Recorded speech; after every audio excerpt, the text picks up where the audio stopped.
Hello all, and welcome to another video in the Music Theory for Beginners, or the Intro to Music Theory course. This is Cody Wyman speaking again. In this lecture we are going to go over thirds. We're in our interval series, and this is talking about that sweet interval, the sweet harmonic interval that we normally hear. It's typically thirds and sixths. But for this video, we're going to go over major and minor thirds. First of all,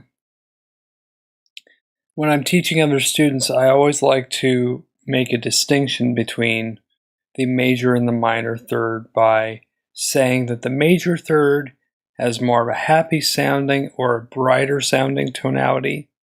The minor third has a darker tonality than the major third. So what I mean, for example, is if I were to take this and go over here, we're going to do a major third.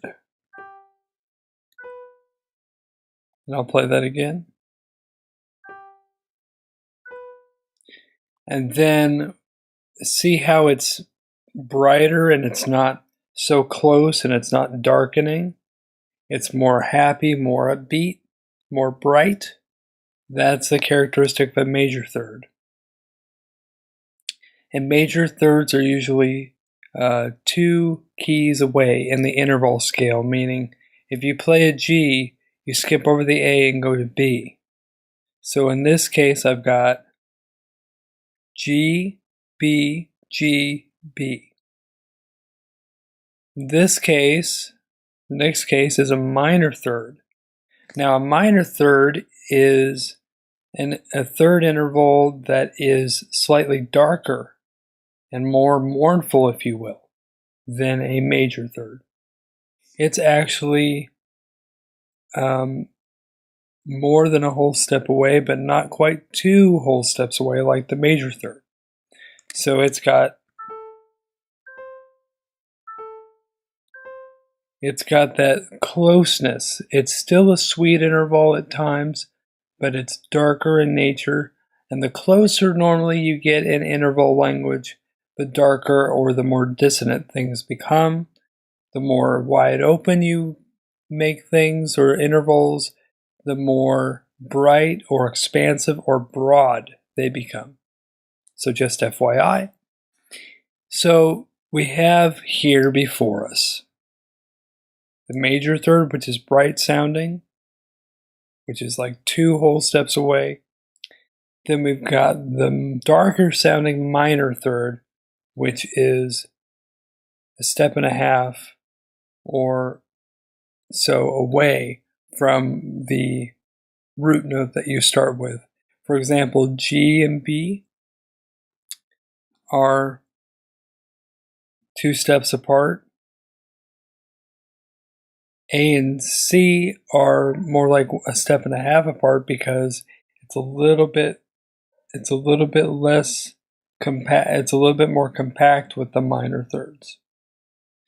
So I'm going to play these real quick just to review, and these are probably going to go pretty quickly. So I'm going to play these really fast.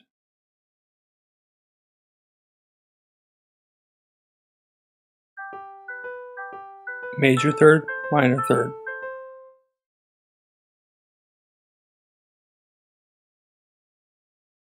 And I'm going to repeat that.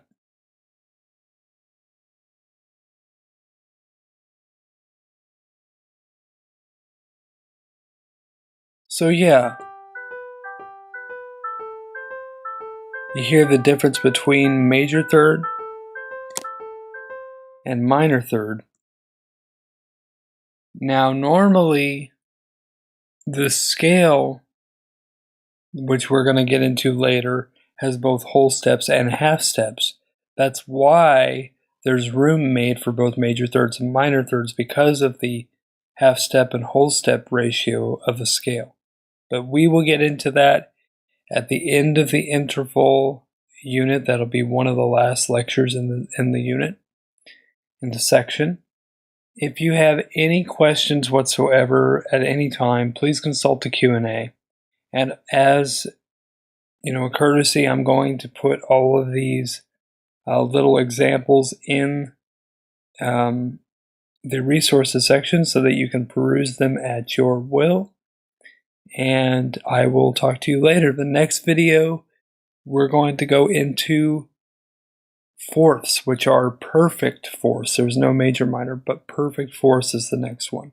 So stay tuned for the next video.